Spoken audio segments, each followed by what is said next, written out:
Ndabasuje kandi mbahaye ikaze mwebwe mwese mukurikirana amakuru n'ibiganiro byacu ahangaha kuri Ihango TV.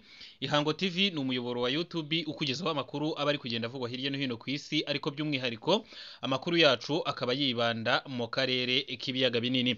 Muri aka kanya rero ndaje n'ubundi kugira ngo ngende bagezaho amakuru agezweho, ariko mbere yuko tubagezaho amakuru agezweho reka mbanze mbasuhuze mwebwe mwese n'ubundi mwahisemo gukomeza kugenda mudukurikirana muherereye mu Rwanda, abari muri Kongo, abari mu Burundi, abari Tanzania, Kenya, Uganda ndetse n'ibindi bice byose bigize umugabane wa Afurika. Mwese ndabasuhuje.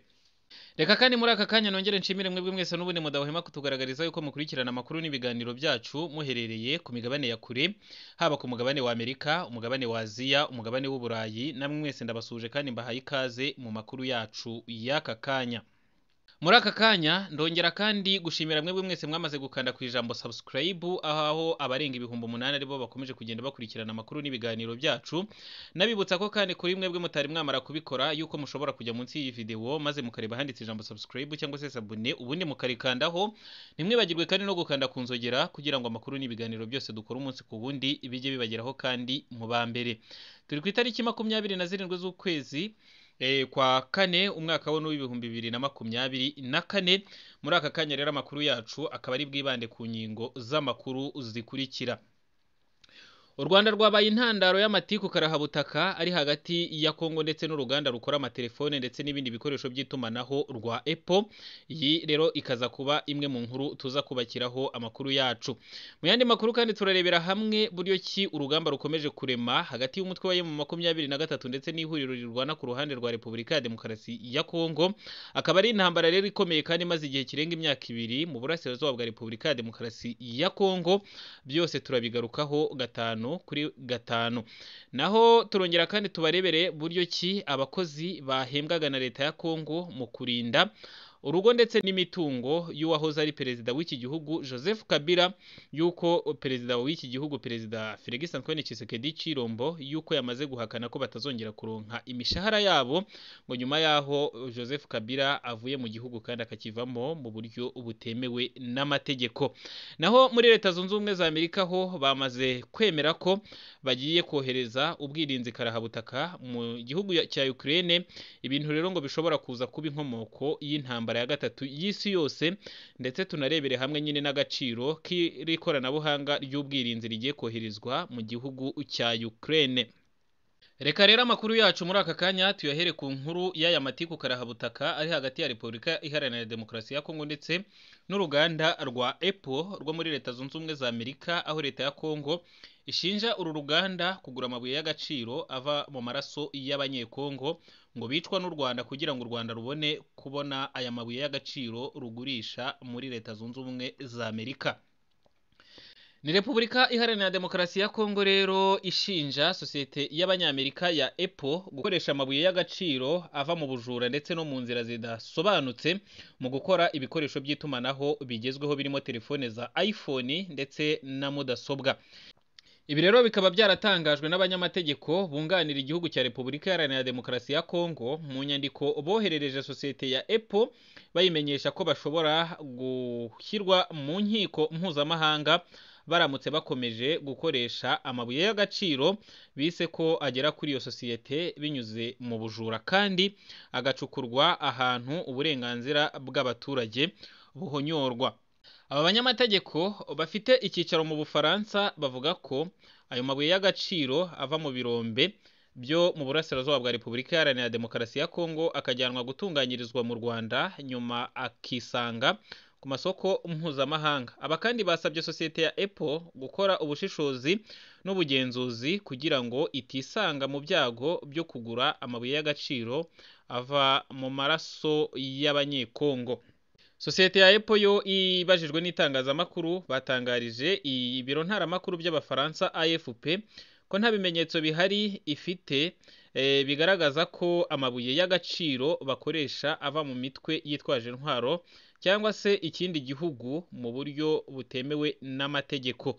U Rwanda rero rwo rukaba rwarashinjwe kenshi gushyigikira umutwe wa M23, umwe mu mitwe irwanira mu burasirazuba bwa Repubulika ya Demokarasi ya Kongo, aho Repubulika Iharanira Demokarasi ya Kongo ikomeje no kuvuga ko nyine kuba hari intambara iri hagati y'uyu mutwe ndetse n'igihugu cya Repubulika ya Demokarasi ya Kongo ngo ko ari byo bitanga icyuho kuri leta y'u Rwanda, bikaba yinjirira muri uwo mutaka w'intambara iri mu burasirazuba bwa Repubulika ya Demokarasi ya Kongo, maze ikabasha gusahura amabuye y'agaciro ya Repubulika Iharanira Demokarasi ya Kongo.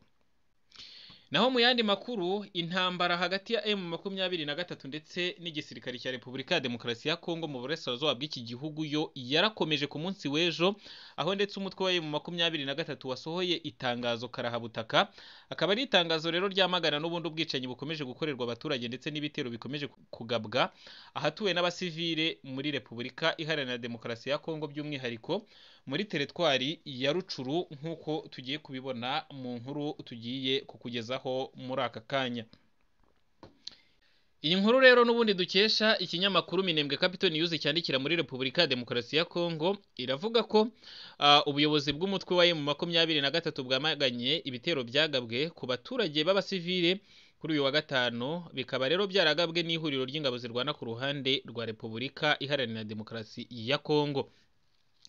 Ibi rero ngo ni ibitero byibasiye abasivile, aho M23 yagabweho ibitero ndetse bikagabwa n'ahatuwe n'abaturage benshi muri Rwindi ndetse na Kibirizi ho muri teritwari ya Rucuru mu ntara ya Kivu y'Amajyaruguru, nk'uko ibi byatangajwe n'umuvugizi wa M23 mu bya politike Lawrence Kanyuka. Umuvugizi wa M23 Lawrence Kanyuka yamaganye ibyo bitero, avuga ko byakozwe kandi n'ihuriro ry'ingabo zirwana ku ruhande rwa Repubulika Iharanira Demokarasi ya Kongo zigizwe n'iza FDLR, FARDC, ingabo z'u Burundi, abacanshuro ndetse n'abazarendo, atibagiwe kandi no kugaragaza ko na SADC yagize uruhare muri ibi bitero byagabwe kuri M23 ndetse n'abasivile. Uyu kandi yakomeje agira ati twamaganye cyane ibitero byibasiye abaturage b'abasivile mu turere turimo Rwindi ndetse no mu nkengero zayo. Yakomeje kandi anagira ati nubwo biruko ingabo z'impinduramatwara muri Repubulika ya Demokarasi ya Kongo zikomeje kurengera abaturage ndetse no kubarinda. Umuhuzabikorwa wa M23 Benjamin Mbonima yashimangiye ibi, avuga ko ingabo z'ubutegetsi bubi zibasiye ibice bituwe n'abaturage benshi, ariko ngo ingabo ziyobowe na General Sultani Makenga zo zikaba zarashubije inyuma ibi bitero mu rwego rwo kurengera abaturage b'abasivile. Uyu muyobozi yagize ati muri Rwindi ndetse na Kibirizi ihuriro ry'ingabo z'ubutegetsi bw'umwijima zagabye ibitero mu baturage n'ahari ibirindiro by'ingabo za M23, nyuma ibingibi bikaba byatumye abaturage bongera guhunga ari benshi, ariko ingabo z'umutwe wa M23 zikaba zikomeje kurengera abaturage n'abasivile, b'abasivile ndetse n'ibyabo. Ibyo bitero byagabwe mu bihe hari hashize iminsi irenga 5 n'ahantu havuzwe imirwano, ndetse ubwo ku munsi w'ejo ho akaba haranavuzwe n'indi mirwano mu gace ka Nyange, mu gace ka Bibwe, ahitwa muri Ngoriba, ahitwa Muhororo ndetse no muri Congero ndetse na Kirumbu, naho hakaba haravuzwe imirwano ariko itari remereye, nk'uko tubikesha amasoko ya Minembwe Capital News. Nk'uko rero n'ubundi nabigarutseho mu nshamake y'aya makuru, nuko abakozi barinda urugo ndetse n'imitungo y'uwahoze ari perezida wa Repubulika Iharanira Demokarasi ya Kongo Joseph Kabila kuri ubu ngubu byamaze gutangazwa ko batazongera guhembwa n'igihugu cya Repubulika Iharanira Demokarasi ya Kongo. Ngo ni nyuma rero yaho uyu muyobozi avuye muri Repubulika ya Demokarasi ya Kongo, ngo kandi bikaba bivugwa ko yahavuye mu buryo butemewe n'amategeko. Abakozi n'abasirikari bahembwaga na guverinoma ya Repubulika Iharanira Demokarasi ya Kongo ariko bakorera mu bigo ndetse no ku rugo rwa Joseph Kabila wahoze ari perezida muri iki gihugu bahagarikiwe imishahara. Ni itegeko rero ryatanzwe kuri uyu wa gatanu, rikaba ryaratanzwe na perezida w'iki gihugu, perezida Félix Antoine Tshisekedi Chilombo. Perezida Félix Antoine Tshisekedi Chilombo yavuze ko kubera ko Joseph Kabila Kabange atari kiri mu gihugu, uko bigomba gutuma n'abakozi bose harimo ndetse n'abasirikari bakoreraga mu bigo ndetse no ku rugo rwa Joseph Kabila Kabange ngo ibihembo byabo bahabwaga na guverinoma ya Kinshasa ngo bigomba guhita bihagararana bwangu. Avuga ko rero ngo Joseph Kabila wahoze ari umukuru w'igihugu ngo ko yavuye mu gihugu mu buryo butemewe n'amategeko ngo bityo ko na leta itagomba guhemba abakozi bo mu rugo iwe ndetse n'abarinda imitungo ye.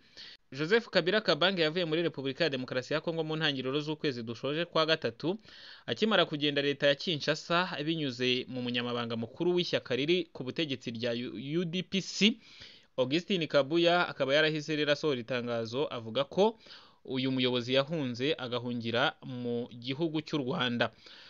Ku rundi ruhande ubuyobozi bw'ishyaka rya PPRD ari naryo rya Joseph Kabila abo bamaganye ibyatangajwe na Augustin Kabuya bavuga ko Joseph Kabila yagiye mu buryo bwemewe n'amategeko kandi ko ari gukurikirana ibijyanye n'amasomo ye mu gihugu cya Afurika y'Epfo. Kuva mu mwaka ushize byakomeje kugenda bitangazwa ko Joseph Kabila ari gukurikirana iby'amasomo ye mu gihugu cya Afurika y'Epfo ko kandi ngo anashaka nyine gusoza icyiciro cya nyuma cya dogitora.